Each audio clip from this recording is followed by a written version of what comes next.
A day's hours ago, the most wanted man on the planet stopped breathing, not in a mansion overlooking the ocean, not surrounded by bodyguards with gold-plated rifles like you see in movies, not escaping in a helicopter while the government watched. Helplessly from a distance, Nemecio Oseguera, Cervantes. Mencho, the man who led the Jalisco New Generation Cartel. The man with a $15 million D bounty on his head died bleeding out inside a Mexican Army Black Hawk helicopter.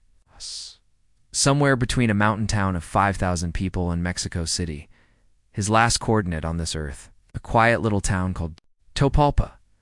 And while his body was losing temperature at 10,000 feet in the air, half of Mexico began to burn. Right now, as you're watching this, there are active narco-blockades in 7 states.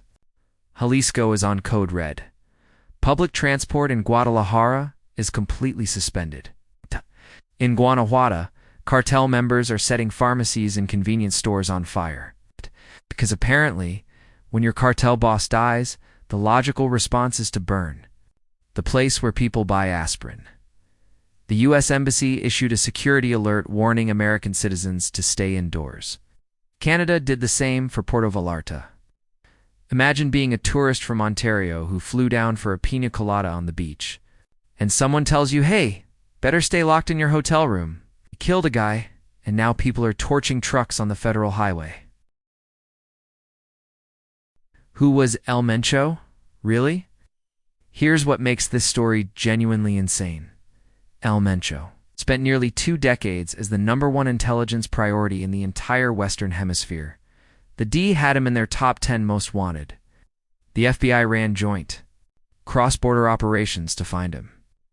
Mexico's defense ministry repeatedly claimed they were close, very close, to capturing him. And this man was living in Jalisco, the state that literally carries the name of his criminal organization. The Jalisco New Generation Cartel operating from Jalisco. It's like if the most wanted fugitive in New York lived in a building called New York Tower on New York Avenue, and nobody could find him for 17 years. But today, on an ordinary Sunday, in February, the Mexican army finally caught up with him in a joint operation with the National Guard in the mountains. And what followed looks like the script of a B-movie, except it's real, and it's happening right now. The operation at Tapalpa operation began in the early hours of the morning in Tapalpa, a town nestled in the Sierra del Tigre mountains, about 130 kilometers from Guadalajara. Beautiful place, actually. Pine forests, mountain air. The kind of weekend destination where families go to escape the city. Also, the hideout of the most dangerous drug lord in the Americas.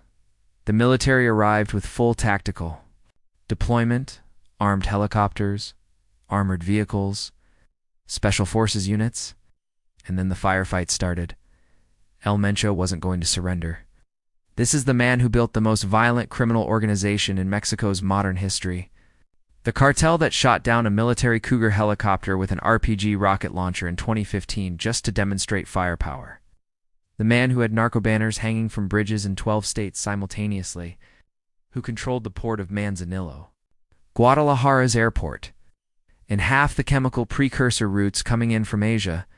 A man like that doesn't raise his hands, so there was sustained gunfire.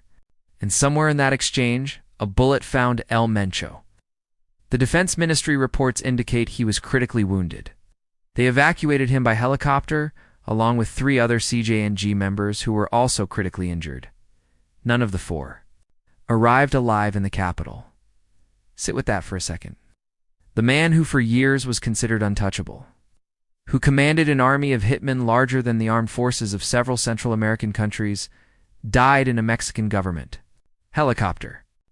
No cinematic farewell, no final words for the history books. It's just a medical evacuation flight that came too late. From deported migrant to cartel commander. To understand why the death of one man can trigger this level of chaos, you need to understand who Nemecio Oseguera Cervantes actually was.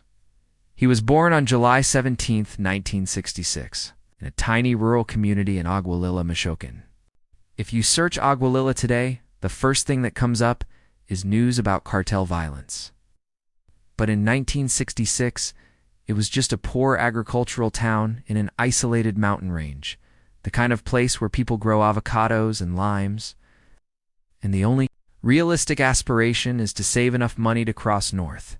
And that's exactly what young Nemecio did. Like hundreds of thousands of Michoacan migrants before and after him, he crossed the border. Worked in California's Central Valley. He was just another undocumented worker, invisible to the system, trying to stack dollars and send money home. But here's where the story turns. Sometime in the 1980s, Oseguera Cervantes decided the legal path was too slow. He started moving crystal meth. As authorities caught him, he did federal time in a California prison and was deported back to Mexico with a criminal record. Most people would read that as a warning sign. A hard stop. El Mencho read it as a business school education. He returned to Michoacan with something most local criminals didn't have: established contacts in the American market, deep knowledge of U.S. consumer demand, and a clear understanding that methamphetamine was the future of drug trafficking. Lower production costs, higher addiction potential, near infinite demand. He linked up with Ignacio Nacho Coronel, one of the pillars of the Sinaloa cartel in the Pacific region. El Mencho became his lieutenant in Jalisco, learning the business from the inside, building his own network quietly. When the Mexican army killed Nacho Coronel in a 2010 raid in Zapopan, Oseguera Cervantes didn't mourn. He calculated. He identified the power vacuum and decided it belonged to him. He co-founded the Metacitus, the Zeta Killers, positioning them as defenders of Jalisco against the kidnappings and extortion of Los Zetas, a cartel running a PR campaign to present themselves as community vigilantes.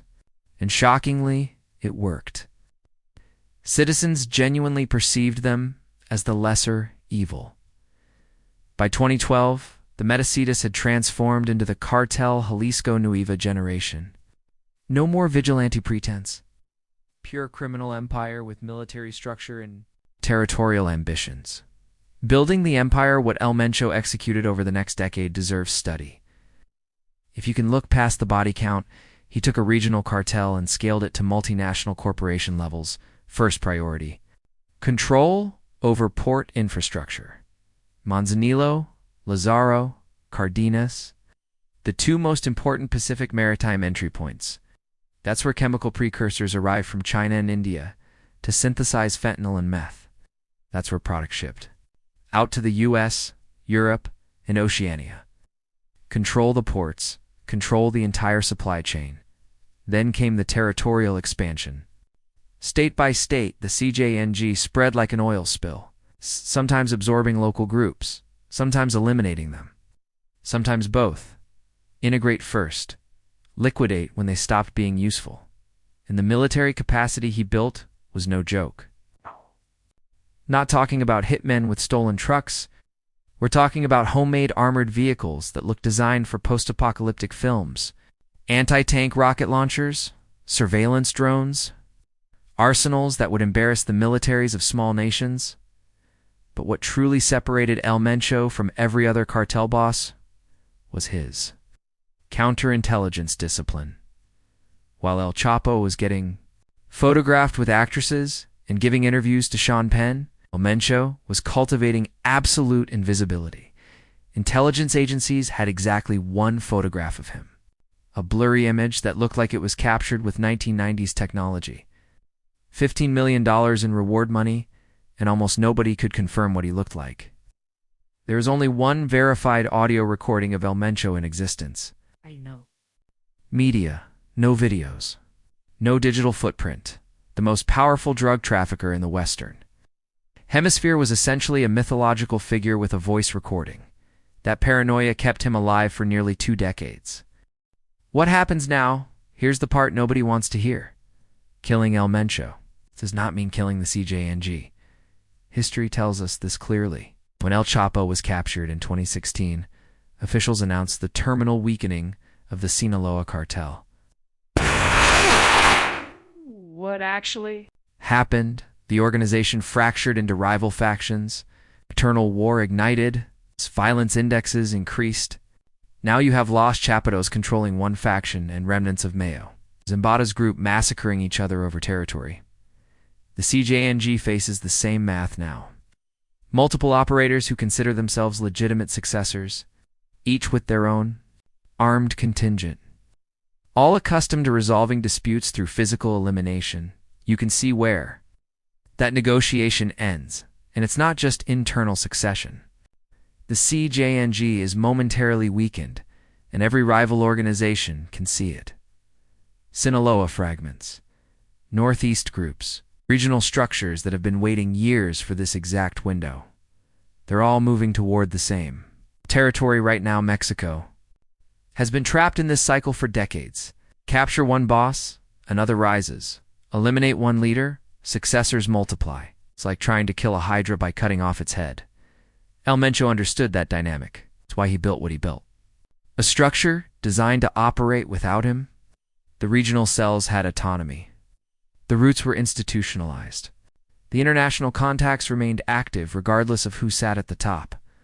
The man who built an empire from zero went from a deported agricultural worker to the most hunted fugitive on the planet, died bleeding out over the same mountains where he was born, and now those mountains are on fire.